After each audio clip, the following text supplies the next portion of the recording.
मेरा भाई गुनाहों से निकलना भी चाहता है, नमाज पढ़ना भी चाहता है, अल्लाह की फर्मा बरदारी करना भी चाहता है, अच्छे काम भी करना चाहता है, अल्लाह को राजी करना भी चाहता है। लेकिन कुछ ऐसे फितने हैं जो मेरे भाई को अच्छे काम करने नहीं दे रहे। कुछ ऐसे शर हैं, शैतान की तरफ से वसवसे हैं जो मेरे भाई को अच्छे कामों की तरफ आने नहीं दे रहे, जो मेरे भाई को नमाज नहीं पढ़ने दे रहे, अल्लाह की फर्मा बरदारी नहीं करने दे रहे। आज हम उन फितनों के बारे में बात करेंगे।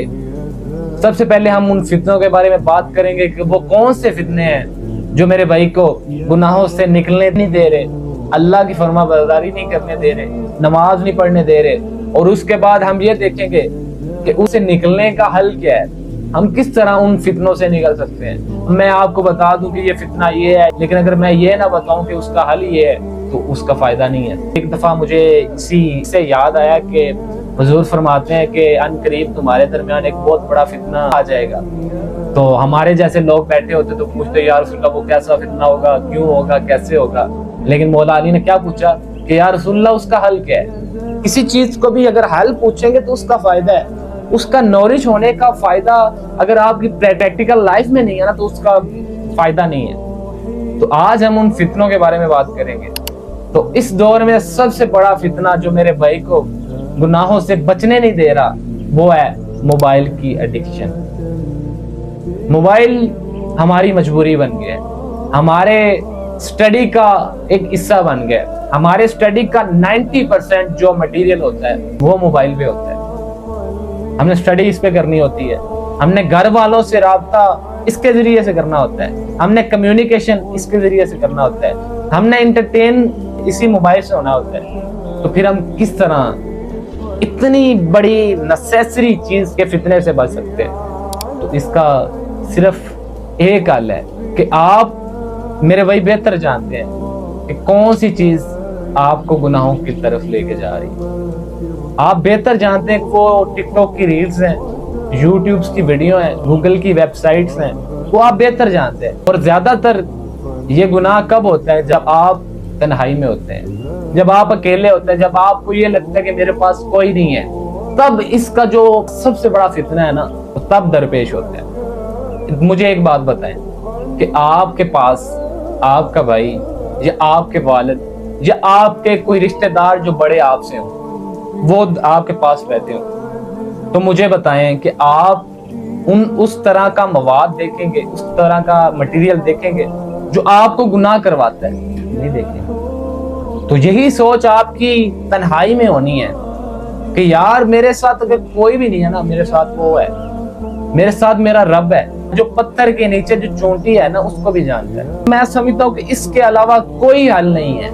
आप जितने मर्जी प्रैक्टिस कर लें, जो मर्जी कर लें, तरीके सीख लें, कुछ कर लें, लेकिन इसके अलावा हल नहीं है। और वो हल सिर्फ ये है कि आप ये सोच लें कि मेरा रब मुझे देख रहा है, मेरा रब मुझे देख रहा है। ये याद दहानी करवाएं।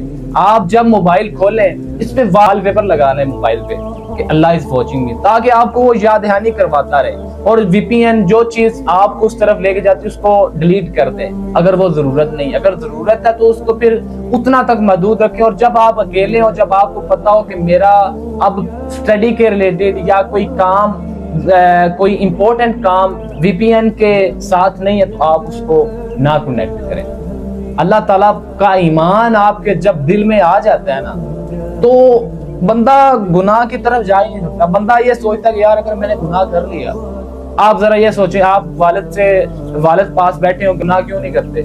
आप ये कहते कि यार मेरे पापा क्या सोचेंगे, ये किस तरह का कंटेंट देखता रहता है, ये क्या करता रहता है, मुझे शर्म आती है। इतनी शर्म भी अगर आपकी, इससे ज्यादा होनी चाहिए, लेकिन अगर इतनी शर्म भी आपकी स्टार्टिंग में अल्लाह सुब्हाना व तआला के वजूद से, अल्लाह सुब्हाना तआला से आपकी पैदा हो जाती है ना, इतनी शर्म भी, तो आप गुनाह से बच जाएंगे।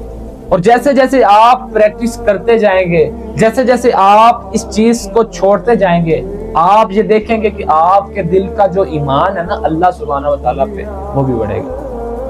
आप नमाज पढ़ेंगे आपको सुकून आएगा। आप नमाज पढ़ेंगे आपके ज़हन के अंदर जो गलत ख्यालात आते हैं ना वो भी जाएंगे, वो भी खत्म होते जाएंगे। اور نماز کو آپ نے کسی حال میں نہیں چھوڑنا.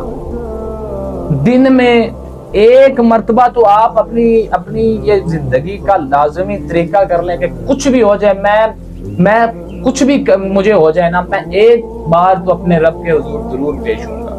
اور اللہ کیا فرماتا ہے؟ ان الصلاۃ تنہی عن الفحشاء والمنکر.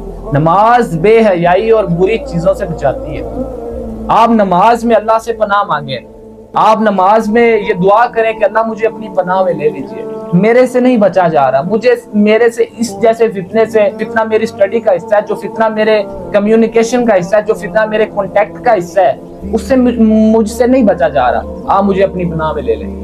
آپ دیکھیں گے کہ کس طرح آپ انشاءاللہ اس گناہ سے بچیں گے، اس فتنے سے آپ بچتے جائیں گے انشاءاللہ تعالی. تو موبائل کے جو سب سے بہترین اس کا سلوشن ہے نا اس فتنے سے بچنے کا، وہ صرف اللہ سبحانہ و تعالیٰ پر ایمان ہے. جتنا آپ کا ایمان پختہ ہوتا جائے گا، آپ اس فتنے سے بھی بچیں گے، آپ اللہ تعالیٰ کے قریب بھی ہوں گے، آپ اللہ تعالیٰ کے ساتھ جو آپ کا باؤنڈ ہے وہ بھی بنتا جائے گا، آپ اللہ کی فرما برداری بھی کریں گے. اور آپ کو ایک اور چیز اینڈ میں بتا دوں، میں نے برانڈ لانچ کیا ہے مجتبیٰ بولر ون، جس میں میں نے 2 آرٹیکل پرفیومز کے رکھے ہیں. ایک ہے ارم جو کہ ڈیور سواج کا امپریشن ہے، اور دوسرا ہے سرور جو کہ کریڈ ایونٹس کا امپریشن ہے. ابھی جائیں اور اس کو بھی آرڈر کریں اور اس کو ضرور ٹرائی کیجئے گا. انشاءاللہ آپ کو مزہ آئے گا لگا کے. مزہ نہ آئے نا پیسے واپس. دعاؤں میں یاد رکھیے گا. ملتے ہیں اگلی ویڈیو میں. اللہ حافظ.